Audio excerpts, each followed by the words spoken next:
Hearsay is one of the trickiest objections to deal with. And a part of the reason for that is because there are a lot of different exceptions. But do you have to learn all of them? Eventually, yes. But here's a way of really understanding how a lot of these objections will work so that you can react to these objections without memorizing all the rules. Firstly, you need to understand why we don't allow hearsay in court. The big problem with hearsay is it's essentially second-hand information. So instead of having the person who actually witnessed an event come in to testify on it, we're relying on a second-hand report of what that person said later on. In court, we try to rely on better evidence than that.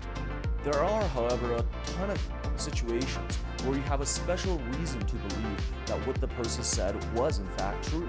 There might be some additional evidence showing that when the statement was made, it was reliable. Or maybe the person had some kind of incentive to tell the truth in that situation. One example of this is the party opponent exception.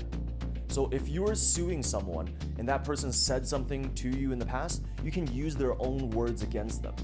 This is because the law assumes that a person wouldn't say something about themselves that would hurt them unless it was true.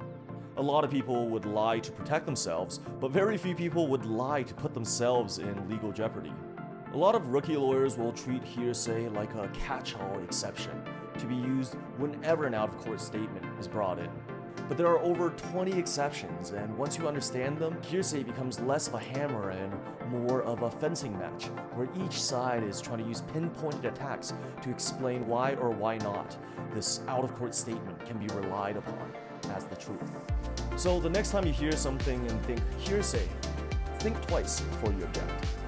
Follow for more on law and mock trial.